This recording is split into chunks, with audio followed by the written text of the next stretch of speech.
हम लोगों ने बहुत बार सुना होगा कि सरकार हाईवे टोल से बहुत सारे पैसा कमाती है। अगर मैं आपको कहूं कि वही टोल प्लाजा में हम भी पार्टनर बन के कमाई कर सकते हैं, तो क्या आप यकीन करोगे?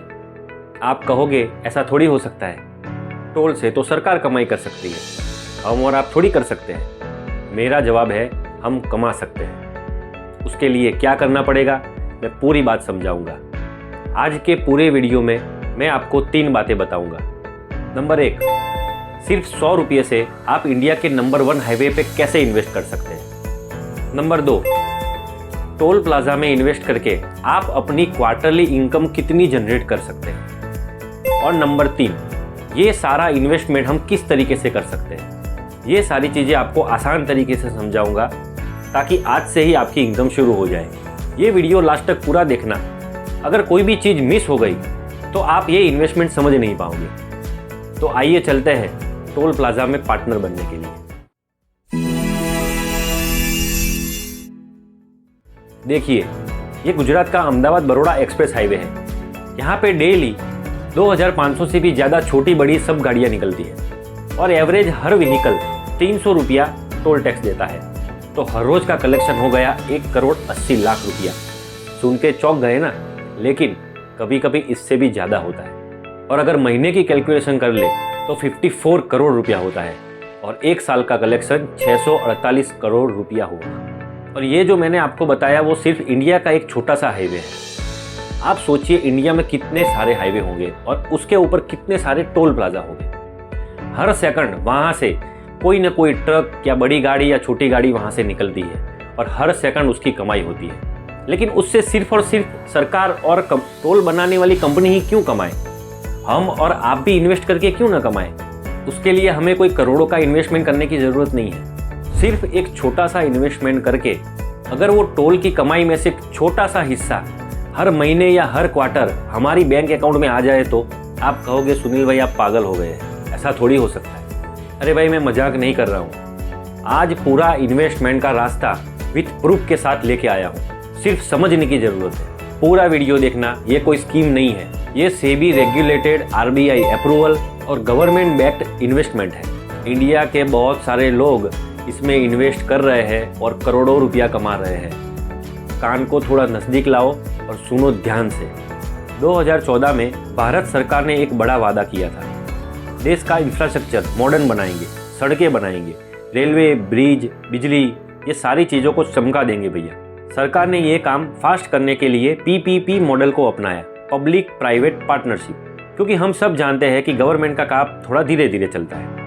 ये मॉडल आने से 2019 से 2020 में इंफ्रा में सरकार ने खर्च किया करीब 3,50,000 करोड़। 2024-25 में सरकार ने खर्च किया लगभग 11 लाख करोड़ से ज़्यादा, मतलब 3 गुना की बढ़ोतरी हो गई है। और GDP का ये टोटल 3.5% हिस्सा है। अब इसका मतलब एक चीज़ तो कंफर्म हो गई है कि हाईवेज बन रहे हैं, ब्रिज बन रहे हैं, रेलवे बन रही है। देश में इंफ्रास्ट्रक्चर बहुत तेज़ी से बढ़ रहा है और ये सारे काम के लिए चाहिए लाखों करोड़ों रुपया। कंपनीज क्या कहती है कि भाई हमें लोन नहीं लेनी है, हम लोगों को पार्टनर बना के पैसा कलेक्ट करते हैं और इसी प्रोसेस में बनता है इनविट, इंफ्रास्ट्रक्चर इन्वेस्टमेंट ट्रस्ट। जब भी कोई नया हाईवे बनाना होता है तो सबसे पहले इनविट बनता है। वो इनविट में बड़ी बड़ी कंपनियां भी इन्वेस्ट करती है, लेकिन सेबी के रूल्स के हिसाब से 25% पार्टनरशिप पब्लिक को देनी पड़ती है और सभी को अपने इन्वेस्टमेंट के लिए यूनिट्स देने होते हैं। ये यूनिट्स स्टॉक मार्केट में लिस्टेड होते हैं ताकि हम और आप जैसे लोग वहाँ से बाय कर सकते हैं। सेबी ने 2014 में इनविट के स्ट्रिक्ट रेगुलेशन बनाए थे। ये कोई आलू डालो और सोना निकालो वाला स्कीम नहीं है, बल्कि ट्रांसपेरेंट है और वेल ऑडिटेड है। चलो कुछ आपको नाम बताता हूँ ताकि आपको ट्रस्ट हो। सबसे पहला है IRB इनविट। ये क्या करते हैं?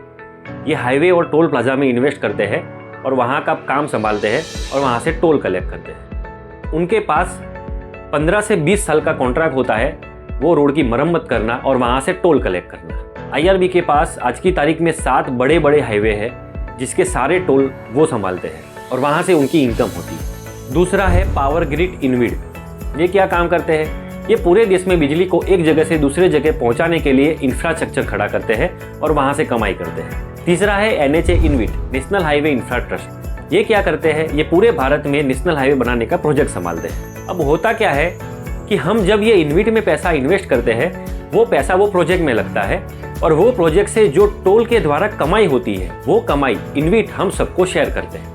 बहुत बड़ी बात बता रहा हूँ, सेबी के रूल्स के हिसाब से इन्विट को अपनी इनकम के 90% इन्वेस्टरों को डिविडेंड बांट देना पड़ता है। मतलब अगर एक इन्विट महीने का 100 करोड़ रुपया कमा रहा है तो उसको 90 करोड़ रुपया आपके और हमारे जैसे इन्वेस्टर को एज अ डिविडेंड डिस्ट्रीब्यूट कर देना पड़ता है।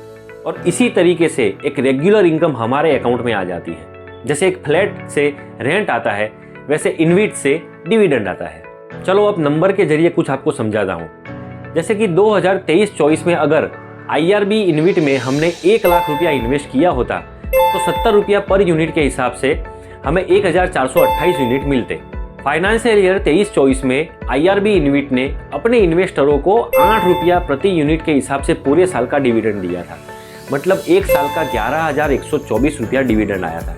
1 लाख के ऊपर 11,124 मतलब 11% रिटर्न। आज की तारीख में बैंक की FD में भी 6 से 7% ही मिलते हैं। 2024-25 में भी IRB इन्विट ने 8 रुपया प्रति यूनिट के हिसाब से डिविडेंड बांटा था।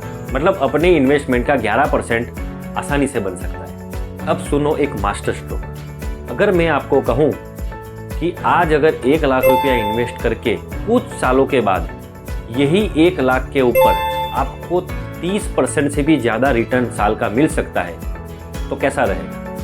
आइए दिखाता हूँ कैसे होता है। अगर आप हर साल मिलने वाला डिविडेंड री इन्वेस्ट कर दे तो ये जादू हो सकता है। कंपाउंडिंग का इफेक्ट होता है। पहले साल आपने क्या किया, जो 11,000 का डिविडेंड मिला था उसको री इन्वेस्ट कर दिया तो 70 के हिसाब से आपको 163 यूनिट्स मिलेंगे। तो आपके पास टोटल यूनिट हो गए 1590। अगले साल आपको वही 1590 यूनिट पर डिविडेंड मिलेगा।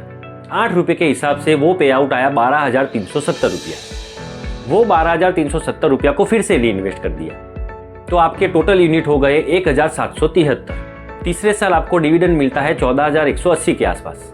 आपने फिर से उसको री इन्वेस्ट कर दिया तो आपके टोटल यूनिट हो जाएंगे 1975 के आसपास। इसी तरीके से 5 साल में अपने डिविडेंड को री इन्वेस्ट करते जाएंगे तो आपके यूनिट हो जाएंगे 2,453। और मान ले कि उस टाइम पे 70 रुपया यूनिट ही भाव चल रहा है तो आपका इन्वेस्टमेंट हो जाता है 1,71,000 रुपया। मतलब 1 लाख का 5 साल के अंदर 1,71,000 रुपया, 17,000 के आसपास डिविडेंड मिलता है वो बोनस। इसी तरीके से डिविडेंड को 10 साल री इन्वेस्ट कर दिया तो आपके टोटल यूनिट हो जाते हैं 4,214 और उसकी वैल्यू 10 साल के बाद 3 लाख के आसपास होती है। मतलब 10 साल में पैसा 3 गुना हो गया। और वो 4,200 यूनिट पे जो डिविडेंड आता है वो आता है तकरीबन 30,000 रुपया। मतलब 1 लाख का इन्वेस्टमेंट किया था और 30,000 रुपया इनकम आ रही है। मतलब 30% रिटर्न आ रहा है।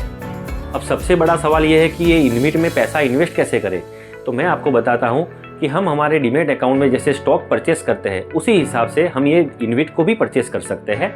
अगर आपके पास डीमैट अकाउंट नहीं है तो मेरे हर वीडियो के डिस्क्रिप्शन में एक लिंक दिया हुआ है डीमैट अकाउंट खुलवाने का। उससे आप अपना डीमैट अकाउंट खुलवा सकते हैं और वहाँ पे आप ये इन्विट को परचेस कर सकते हैं। और हाँ, ये चैनल को सब्सक्राइब जरूर कर देना ताकि आपको ऐसी नई नई इन्वेस्टमेंट के तरीके मैं आपको बताता रहूँगा। और भैया देखो, हर इन्वेस्टमेंट के पीछे थोड़ा बहुत रिस्क होता है। इन्विट में रिस्क क्या है, टोल की इनकम फ्लक्चुएट हो सकती है, कभी ज़्यादा कभी कम हो सकती है। इंटरेस्ट रेट कम ज़्यादा हो सकते हैं, कुछ हाईवे प्रोजेक्ट डिले हो सकते हैं। ये सारे पॉइंट के चलते हमारी इनकम में थोड़ा बहुत फ्लक्चुएशन आ सकता है। लेकिन पॉजिटिव बात यह है कि ये एसेट बैक्ड इन्वेस्टमेंट है। मतलब इसके पीछे बहुत बड़े हाईवेज पड़े हुए हैं, बहुत बड़े टोल प्लाजा पड़े हुए हैं। जो वहाँ का वहाँ रहने वाले हैं वो कहीं जाने वाले नहीं है। मतलब हमारा इन्वेस्टमेंट सेफ है। देखो भैया, जब कंट्री ग्रो कर रही होती है ना, तब ऑडियंस की तरह बैठ के हमें तालियां नहीं बजानी है, हमें वो ग्रोथ में पार्टिसिपेट करना है, हमें स्टेक होल्डर बनना है। जब हाईवेज बन रहे हैं तो सोचिए एक हाईवे के छोटा सा पोर्शन भी हमारे ओनरशिप का होना चाहिए। मतलब देश के ग्रोथ के साथ साथ हमारी भी वेल्थ ग्रो करनी चाहिए। दोस्तों, अगर ये वीडियो आपको अच्छी लगी हो तो प्लीज़ लाइक करके जाना और ये चैनल को सब्सक्राइब करना मत भूलना। आज के लिए इतना ही। जय हिंद, जय भारत।